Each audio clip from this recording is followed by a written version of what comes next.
আসসালামু আলাইকুম। আমি আজকে পুঁটি মাছ রান্না করব। পুঁটি মাছ আমি কিভাবে রান্না করব সেটাই আপনাদের সাথে শেয়ার করব। মূলা দিয়ে, এখানে মূলা, এটা কিন্তু ছোট ছোট মূলা আছে শাকের সাথে, সেই মূলাটা নিয়েছি। আর এই ঘোড়াটা সহকারে নিয়েছি। আর ছোট মূলা দিয়ে কিন্তু পুঁটি মাছ খেতে খুবই মজা লাগে। এই যে আমি এভাবে পাতলা করে কেটে নিয়েছি। আর এখানে বিশেষ করে আমি মূলাটা একটু ভাপিয়ে নিয়েছি, কারণ মূলার একটা গন্ধ আছে, সেই জন্য ভাপিয়ে নিয়েছি কটা পুঁটি মাছ একটু সুন্দর করে কুটে পরিষ্কার করেই নিয়েছি। এই দেখুন পুঁটি মাছগুলো। এখন এই পুঁটি মাছ দিয়েই আমি রান্না করব।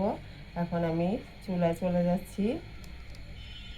দেখুন তেলটা কিন্তু আমি আগেই দিয়ে দিয়েছি, কড়ার মধ্যে দিয়ে দেব কিছুটা পেঁয়াজ কুচি, একটু মানে হালকা কোনো রকম একটু নরম করে নিব। পেঁয়াজটা নরম হয়ে গেছে, এখন আমি এখানে দিয়ে দিব একটু আদা রসুন বাটা সামান্য পরিমাণে, মাছের অনুযায়ী একটু নেড়ে চেড়ে নেব। দিয়ে দেবো একটু হলুদের গুঁড়ো, হলুদটা একটু কমে দিব, কারণ একটু এই মূলা তরকারিতে পুঁটি মাছে একটু হলুদ কম দিলে ভালো লাগে। দিয়ে দিব মরিচের গুঁড়ো, আর একটু পরিমাণে দিয়ে দিলাম, একটু আবার ঝাল না হলে ভালো লাগবে না। দিয়ে দিলাম ধনিয়া গুঁড়ো, দিয়ে দিলাম জিরা গুঁড়ো। এখন আমি এটা ভালো করে একটু নেড়ে পানি দিয়ে দিব, পানি দিয়ে ভালো করে কষিয়ে নেব। দিয়ে দিব স্বাদ অনুযায়ী লবণ। দেখুন মশলাটা কষানো হয়ে গেছে, তেল উঠে গেছে। এখন আমি দিয়ে দিব পুঁটি মাছগুলো। এই পুঁটি মাছগুলো আমি একটু কষিয়ে নিব পানি দিয়ে, একটু নাড়াচাড়া দিয়ে নিই। তারপর একটু অল্প পরিমাণে পানি দিয়ে কষিয়ে নিব।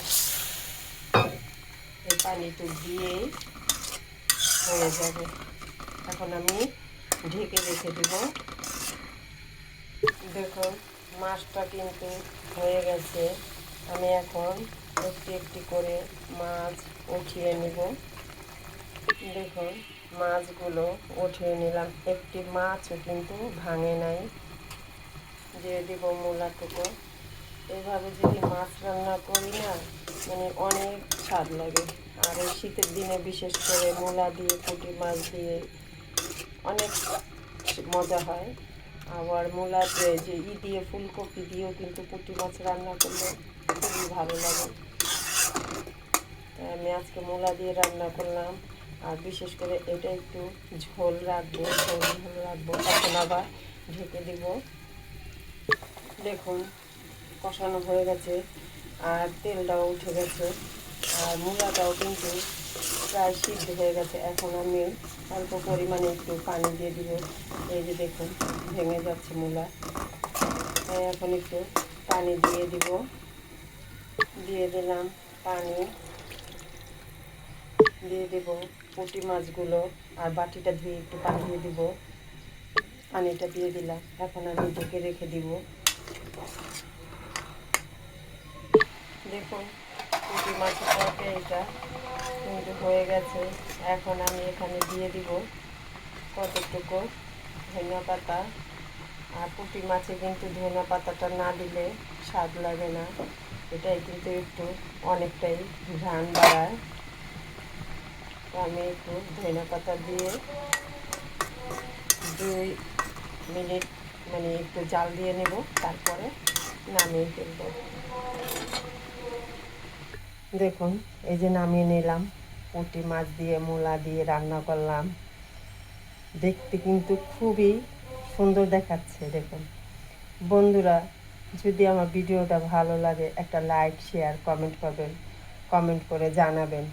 এবং বন্ধুরা যারা নতুন দেখবেন, ভিডিওটা সম্পূর্ণভাবে দেখে আমার চ্যানেলটি সাবস্ক্রাইব করে দেবেন। আল্লাহ হাফিজ।